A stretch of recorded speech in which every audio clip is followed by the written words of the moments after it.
Abomino política. Lá na sala, estão lá com a televisão ligada em política. Abomino. Nossa. E alto. E o tipo de voz, sabe, uma voz ardida, gritada.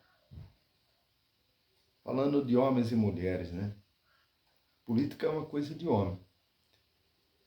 E aí as mulheres entram. Eu digo que política é uma coisa de homem porque não é uma coisa legal, não. É uma coisa ruim, de coronel. Falam que a mulher fala demais, né? Que é mais falante do que um político. Sobe lá nas tribunas, no palanque. Palanque é uma palavra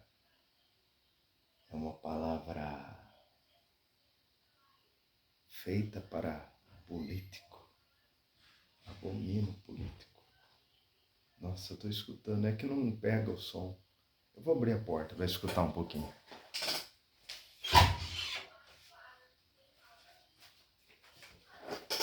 Baixar um pouco, mas dá para escutar. Nossa. Olha lá.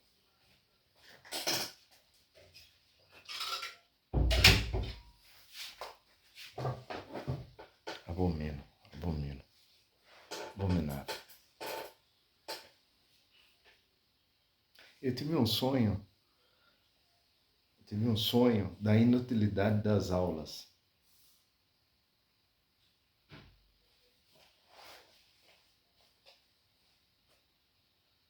Eu tive um sonho da inutilidade das aulas, porque é o seguinte, o professor tinha uma letra tão feia, ele demorava muito para começar a dar aula, parecia que não estava tendo aula. Ele não estava afim de dar aula. A gente dava graças a Deus. Mas de repente, ele resolveu escrever na lousa. Aí ele escrevia muito, mas uma letra tão feia que não dava para entender nada do que ele falou. Aí ele falou assim: as questões estão simples. Até o final da aula, já estava tarde. Eu quero que respondam tudo. Aí eu tentava ler, não entendia nada do que estava escrito lá. Eu falei, mas não dá para entender a letra, professor, a letra está muito ruim. Lê. E daí, ultimamente é assim, se num horário da madrugada eu tenho um sonho, aquilo vira uma fixação e leva a empreitada do sono inteira. Ficar preso naquilo e daí vai reincidindo o tema, como se fosse sonho-memória. Eu estou lembrando daquilo e influenciando novos sonhos, lembrando daquilo e influenciando novos sonhos. E de tanto que eu tenho escutado poesia de poetas, seja Bukowski, seja Pizarnik, seja o Cioran, Emile Cioran, revoltados com a vida, que nada tem realmente significado. Eu li um poema aqui, vamos ver se eu consigo ler aqui de novo. Vamos ver.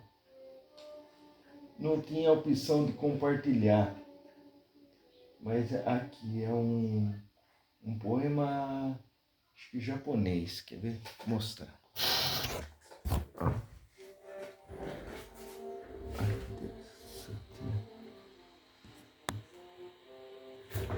Dá pra ver? Dá nada, né? Não dá. Eu vou ler o poema, certo? Vou ler o poema. É de Li Shutong. Deve ser chinês. Li Shutong escreveu: ao subir no barco, não pense em quem ficou na margem. Ao descer do barco, não fala sobre o que aconteceu a bordo. Os que ficaram para trás não precisam saber do presente. Os novos não precisam perguntar sobre o passado. Cada um tem o seu próprio porto.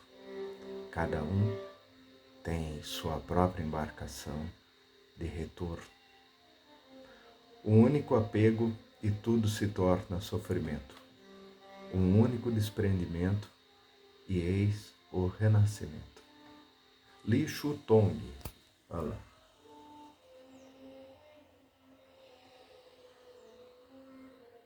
Acho que é isso.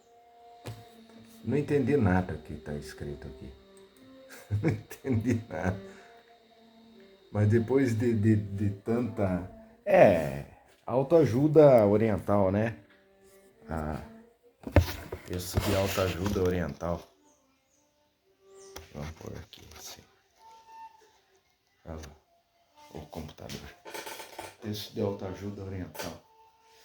Então, eu fico pensando aqui, né?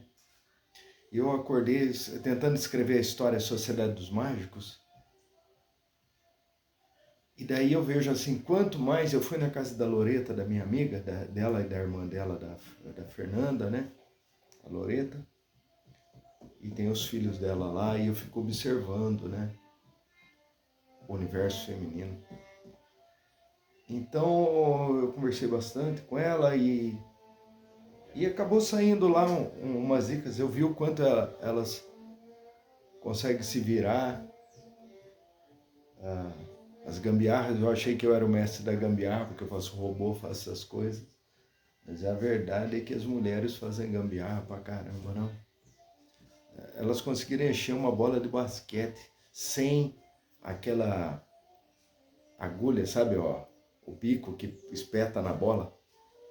Não acredita como que elas fizeram. Elas tinham lá a bomba de encher as coisas, mas a mangueira era grossa. Ela enfiou um caninho, marrom, uns elastiquinhos de dinheiro, assim, apoiou. Não era o suficiente. Aí enfiou um cotonete dentro. Então o cano era grande, enfiou um cano menor, pôs uma borracha para encaixar ele e depois um cotonete. Aí o cotonete entortava, não entrava na bola, porque não é uma agulha de ferro. Aí o que ela fez? A Loreta pegou um ferrinho, tipo um arame, um negócio assim, enfiou dentro, só que ele era largo. Aí enfiou assim na válvula da bola de basquete, que estava murcha, e entrou. Aí forçou, entrou o cotonete oco, entrou, só que no cotonete e o ferrinho tinha um espaço. Esse espaço, o cotonete é um plástico duro, então ele não amassou assim, entrou. Um calçou, abriu passagem, o outro entrou, e daí o ar entrava pela fresta, ao invés de ser furado o ferrinho, não, era do lado que era o furo, entendeu? E eu olhei e falei, mas não tem furo, como é que você vai fazer isso? Eu que sou o mestre da gambiarra. Aí sobra o homem fazer força no puf, puf, puf. Não que elas não fizessem com a maior facilidade também. Aí eu olhei, hoje eu fiquei pensando, eu falei, nossa, como que elas conseguiram encher uma bola sem a agulha? Sem aquela biqueira com a agulha? Como? Fizeram uma agulha improvisada com...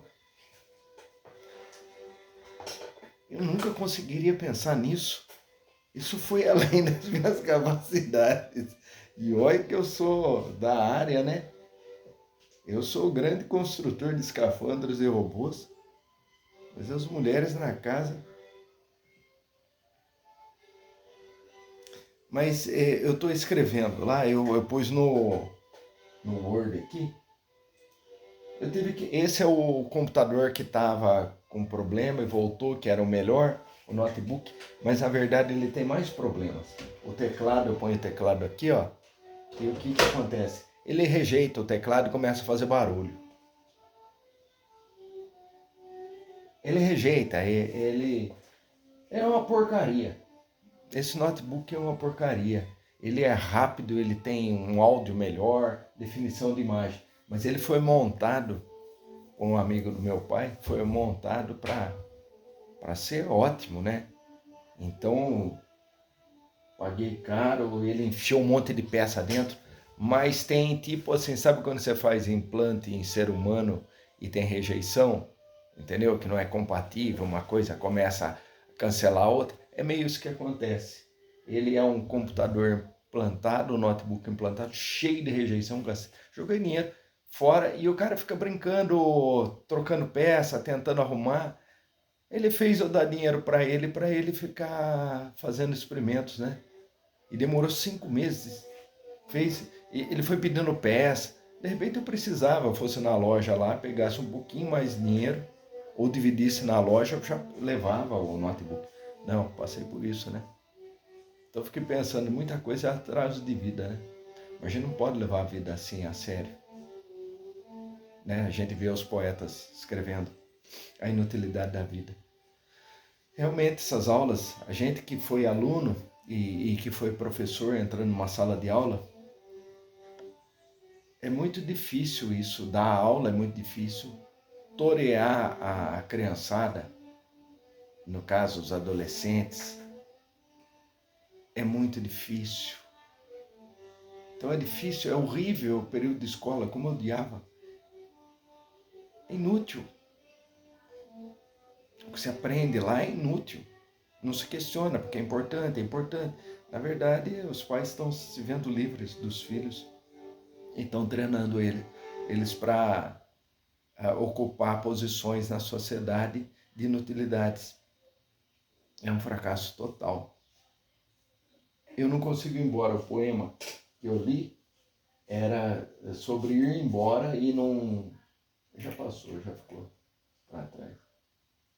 Que interessante, um jogo de xadrez. Ixi, obsceno. Não é... Bom, é interessante, mas não era o que eu esperava, né? Arte is fun. Arte divertida.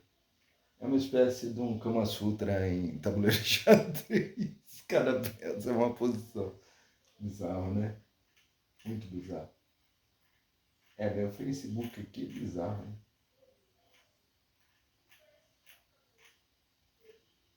Deixa pra lá. Então, a inutilidade toda dessas coisas. E eu escrevendo mais uma história, começando a me dar preguiça, porque eu escrevi 3 longa-metragens. Aí nós filmamos O Homem de Água. Depois que filma, dá vontade de filmar mais vezes, né? Se escrever tem uma utilidade.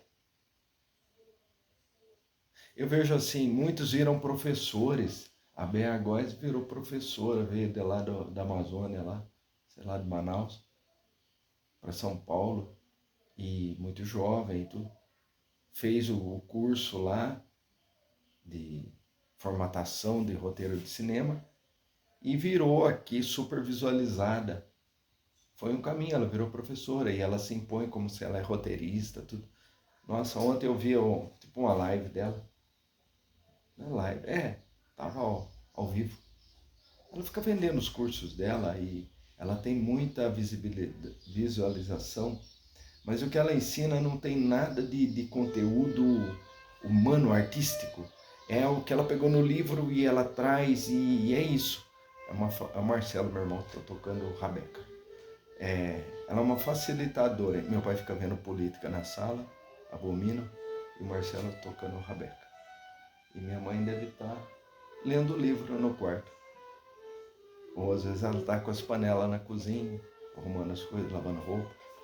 Né? Então, ela vem com um discurso que ela é de sucesso. Sabe esse discurso de vendedor? Tipo, para você chegar onde eu cheguei, né? Se coloca como um modelo. A gente vê os poetas aí falando que nada faz sentido, que tudo isso dá uma canseira na gente e ao mesmo tempo não há meio de lutar contra a corrente. A gente sempre está em desvantagem, está sempre nadando contra a corrente. E uns conseguem muita coisa, outros não conseguem nada, ficam devendo, passam essa vida e ainda de uma maneira passiva, porque alguns enlouquecem e saem dando coice. Outros não, são carneiros, são gado, né? Ovelhas. que é o que é indicado. Então eu estou escrevendo sobre a Sociedade dos Mágicos e o meu caminho é o realismo mágico, que é muito chato a vida. Imagina, eu tenho que arrumar emprego para os meus personagens. Eu não arrumo nem para mim. Então eu estou lá com a minha protagonista, que é uma mulher numa sociedade de mágicos onde os homens... Então o trabalho de escola do menino, ela pega os meninos, porque é dia de rodízio, a van não roda nesse dia, então ela tem que pegar duas crianças, dois meninos, né? Ela põe o filho e a filha dentro do carro, ela não dormiu à noite, ela recebeu uma intimação, alguém denunciou ela como se ela não tivesse as capacidades de educar uma filha, né? E mesmo os filhos, né? Os homens. Mas a menininha que é o risco, porque se ela for uma má influência para a filha dela, né? A sociedade estará correndo um grande risco. Então eu pus o Dael e o Anderson. O Anderson é o segundo que entra na van. O Dael é o filho dela. Eles devem ter 8, 9 anos, né? Aí o Anderson... isso. Anderson está de uniforme mochila em pé na beirada da calçada. O carro para e ele abre a porta de trás e entra. Obrigado pela carona.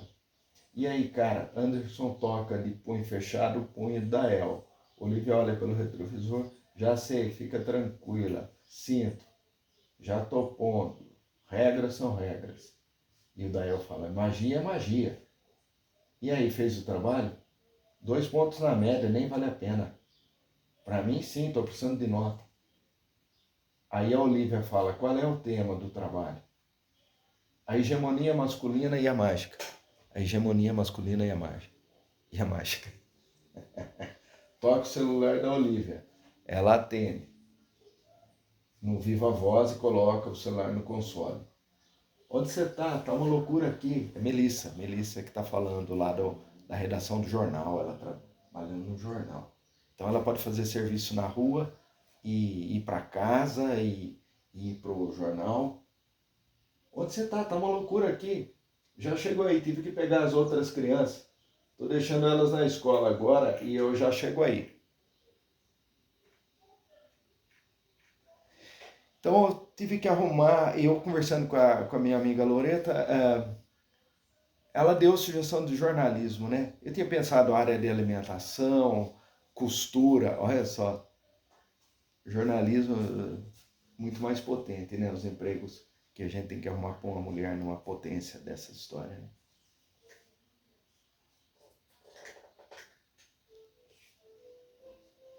Agora está tocando o teclado. O Marcelo. Então tem que arrumar um emprego para esses personagens. Para o marido não arrumei emprego ainda. Para as crianças eu tive que colocar eles na escola. É que nem a vida real. Você cria os personagens e as crianças. E tem que levar para a escola. A van vai rodar, não vai, não dormiu à noite, recebeu uma intimação. Então ela tem que ir lá. Então provavelmente ela chegue numa repartição, num guichê, direciona ela para outro lugar e fala assim, olha, você vai ter que falar com a psicóloga. Tipo assim, talvez ela tenha que pôr a digital, sabe? Fazer tipo como se fosse uma delegacia. Como se fosse uma delegacia. E daí ela vai no departamento do psicólogo, que vai redirecionar ela, porque ela teve já uma acusação, uma condenação já. Sabe? É como se fosse multada. Ó o volume, ó. Vou abrir a porta. Para não expor os seus nomes. Na mesma esteira, eu tenho um monte de colegas deputados que estão sofrendo pressão nas redes sociais, que pedem que a gente divulgue os nomes. Qual é a orientação neste momento? A gente não divulgar os nomes para proteger até que a gente consolide uma ampla maioria. Nós já passamos de 260 de assinaturas neste momento que estou dando a coletiva. Quando a gente vê uma margem folgada, eu entendo que se houver autorização, a gente vai... Tá dormindo na frente da televisão? Aí eu pego quietinho o controle remoto, baixo o volume. Porque ele nem percebe, fica dormindo, assiste essas porcarias e fica dormindo. Abomino isso. Então, vocês veem como é que é a vida real, né? A gente criando uma história, a gente vivendo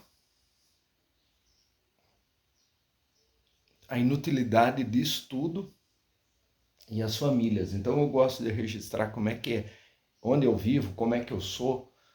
Não é reality show coisa nenhuma, né? De jeito nenhum, é tipo um doc. Ao mesmo tempo para eu assistir e estudar e ver o que acontece num lugar, numa determinada época, numa determinada família. O que acontece, quais são os problemas, o que... Cada personagem, na hora que eu pus as crianças, eu tenho que pensar. Eu poderia por o menino ser muito mais velho e ele na escola, pegando a carona, que ele ia com a van, mas ele é um cara grandão, por exemplo, entendeu? Então a idade desse personagem, ele tem a mesma idade do filho, eu pus ele criança. Mas se eu quisesse fazer um triângulo, um cara mais jovem dando em cima da mãe ali, que é mais velha, eu podia partir para esse, seria agora a hora, decidir a idade de pegar. Então pegou dois meninos, um é criança, o outro já é adolescente, já ficando quase adulto. E por que ele pega a van, tem uma explicação, porque o carro, porque tiraram a carta dele e ele estava indo com a van, um cara adulto no meio das crianças, entende? Ia criando um conflito super legal. Mas eu não vou por aí, porque todos os homens são ruins nessa história. Não tem espaço para os homens nessa história. Só que, percebe, quando eu começo a fazer o naturalismo da história, não está claro isso. Então, na hora que eles vão fazer sobre a hegemonia masculina, o trabalho de escola e a magia, eu tenho que começar a colocar, aos poucos, parece natural, mas eu vou cavando, até os homens começarem a fazer mágicas como idiotas e elas estarem chapadas de remédio psiquiátrico. Então, misturar, fazer uma fusão de naturalismo com realismo. O que me interessa é o realismo mágico. O naturalismo é muito legal, só que é muito chato no sentido assim... outras pessoas já contaram isso, porque é o caminho do bom senso, né? A coisa é do polimento, você vai polindo, você vai dando emprego para todo mundo, você vai dando personalidade para cada criança que vem de uma família diferente, vai criando conflitos, batendo a história mais para frente, os pais e as crianças vão se encontrando, vão tendo problema. E daí vou perdendo o foco principal, que era a sociedade dos mágicos, onde os homens fingem que trabalham praticamente nada, tem muito tempo livre e eu preciso mostrar isso como se fosse uma alegoria mesmo, que é o realismo mágico. Porque é um enfoque, eu faço um recorte. Na realidade, dou uma roupagem naturalista, mas a história é um realismo mágico. Porque, para mim, não é que fica muito chato. Eu não posso ir para uma coisa artificial. O Homem de Água é uma coisa muito exagerada. É um realismo mágico muito louco. Eu fiz de propósito. Queria trabalhar com a imagem do traje de escafandro. Né? Olha lá, traje de escafandro.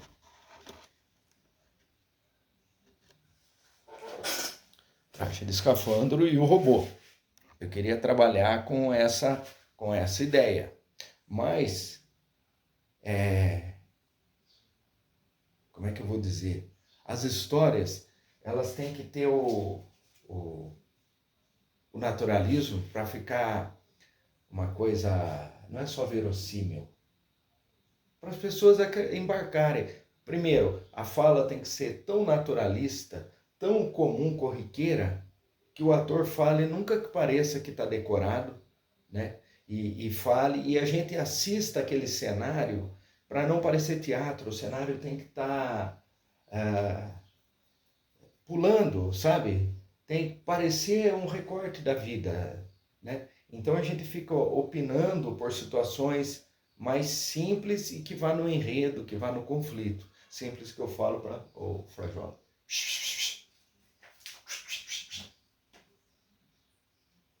Miolar, mas não.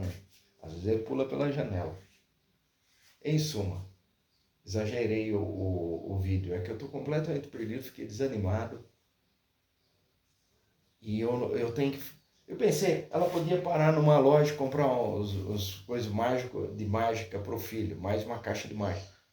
Pode ser, mas ela vai ter que ir para o trabalho dela. Antes ela vai estar na loja. Não faz sentido, entendeu? Ela tem que ter uma série de ocupações. No jornal ela vai ter que fazer, vai ter um congresso de homens, só homens. E daí as mulheres vão falar, mas eles não fazem nada. Mas se alguém escuta você falando isso, vai ter problema. Já foi intimada? Não fui, eu fui. Eu estou indo agora. E isso é sério, sabe? Então eu quero mostrar uma alienação por conveniência das mulheres, ao mesmo tempo as mulheres é que fazem pelos homens, e ao mesmo tempo as mulheres se auto-perseguem, porque elas refletem a sociedade dos homens, machista dos homens, porque são elas as integrantes principais da sociedade. Então ela é a maior aliada e a maior inimiga entre elas. Né? Nada parecido com a vida real. Hanfok, ó o robô Hanfok. Chega, acabou o vídeo vai ser esse.